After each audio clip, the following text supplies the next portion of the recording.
चलिए, great great, बहुत अच्छा। तो बेटा इंटरस्टिशियल स्पेस में है, इसको बच्चों हम लोग लीडिंग सेल बोलेंगे।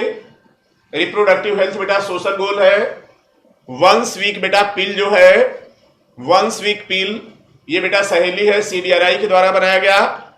ट्रॉपिकल फॉरेस्ट के रेफरेंस में बेटा 40%, टेम्परेट 1%। प्रेगनेंसी हार्मोन बेटा टिश्यू कल्चर, प्रेगनेंसी हार्मोन बेटा प्रोजेस्टेरॉन। अब बेटा टिश्यू कल्चर को क्लोनिंग से रिलेटेड बोलते हैं। टिश्यू कल्चर में मेरिस्टेमेटिक टिश्यू यूज करते हैं क्योंकि ये बेटा पैथोजन फ्री होता है। और टिश्यू कल्चर के बाद जो प्लांट बनते हैं और टिश्यू कल्चर के पहले जो प्लांट हैं उसमें बेटा क्रोमोसोम का नंबर हमेशा रहेगा सेम।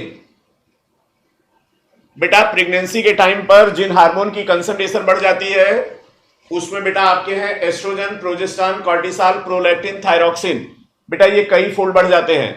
बेटा नेचुरल कॉन्ट्रासेप्टिव को हम लोग ट्रेडिशनल मेथड भी बोलते हैं। बेटा थैलेसीमिया और सिकल सेल एनीमिया ये दोनों बीमारी है बेटा, और एक क्वांटिटेटिव एक क्वालिटेटिव दोनों जेनेटिक हैं। थैलेसीमिया बेटा क्वांटिटेटिव है, सिकल सेल एनीमिया क्वालिटेटिव है। बैक क्रॉस F1 को किसी भी पेरेंट से, टेस्ट क्रॉस रिसेसिव पेरेंट से, आउट क्रॉस डोमिनेंट पेरेंट से, और अगर बेटा हम लोग पेरेंट की कंडीशन चेंज करेंगे तब इसको हम लोग बोल देते हैं रेसिप्रोकल क्रॉस। इसके बाद बेटा सेमिनल वेसाइकिल, वास डिफरेंस दोनों बेटा ओपन होते हैं इजैकुलेटरी डक्ट में। बेटा जो भी contraceptive, ideal contraceptive user friendly होना चाहिए, इजिली इफेक्टिव होना चाहिए, रिवर्सिबल होना चाहिए और साइड इफेक्ट नहीं होना चाहिए। ये बेटा आइडियल कॉन्ट्रासेप्टिव है। Mons pubis, labia majora, labia minora, clitoris hymen, ये बेटा एक्सटर्नल जेनाइटेलिया है।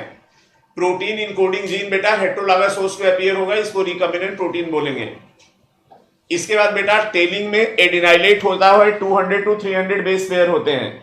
At the end of release factor बेटा स्टॉप कोडान से बाइंड हो जाते हैं protein. Actual structure RNA molecule का बेटा क्लोवर लीफ लाइक होता है, इन्वर्टेड एल शेप्ड होता है, और सेकेंडरी स्ट्रक्चर बेटा होता है clover leaf like.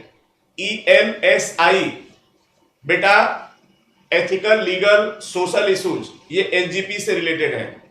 Origin of life से बेटा रिलेटेड थे ओपायरिन रसिया से, हाल्डेन इंग्लैंड से, और फर्स्ट बेटा जो नॉन सेलुलर लाइफ थी ये 3 बिलियन ईयर्स पहले बनी थी। लिटरली रेडिएटिंग अदर एरिया में जो पॉपुलेशन होगी एडाप्टिव रेडिएशन बोलेंगे। बेटा निएंडरथल की ग्रेल कैपेसिटी 1400 सीसी थी, और बेटा याद रखिएगा क्रो-मैग्नन ने सबसे पहले गुफाओं की प्रिंटिंग की थी। ओरिजिनल ड्रिफ्टेड पॉपुलेशन का जिक्र बेटा फाउंडर इफेक्ट में है। और बेटा एक बात और याद रखिएगा, non ionising radiation ultraviolet radiation है। बेटा जब हम लोग क्रॉस ब्रीडिंग करते हैं ना तो हम लोग बनाते हैं प्योर लाइन, और बेटा प्योर लाइन के लिए हम लोग कराते हैं इन ब्रीडिंग, और इन ब्रीडिंग में बेटा प्योर लाइन मिल जाते हैं। इंपॉर्टेंट एक्ट के बारे में बताया था बेटा, environmental protection act 1986, air prevention act 1981, water prevention act 1974, Montreal protocol 1987 effective from 1989, Kyoto protocol 1997, national forest policy 1988, earth summit 1992, world summit 2002। इसके बाद बेटा हमने बताया था टाइप्स ऑफ जीनोटाइप के लिए 3 के पावर n, फिनोटाइप के लिए 2 के पावर n, और जिसमें बेटा n जो है हेटेरोजाइगस है। 1928 में बेटा ट्रांसफॉर्मेशन एक्सपेरिमेंट था, 52 में हर्शे चेस, 58 में मेसेल्सन स्टाल, 69 में टर्म न्यूक्लिन, और 1831 में न्यूक्लियस टर्म दिया गया था।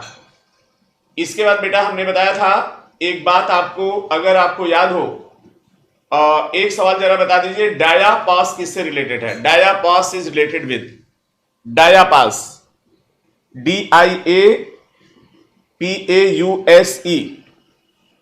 डायापास। डायापास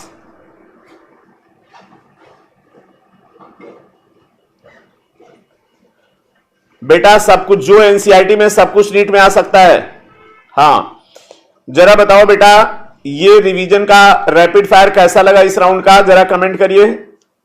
कुछ फायदा हो रहा आप लोगों को?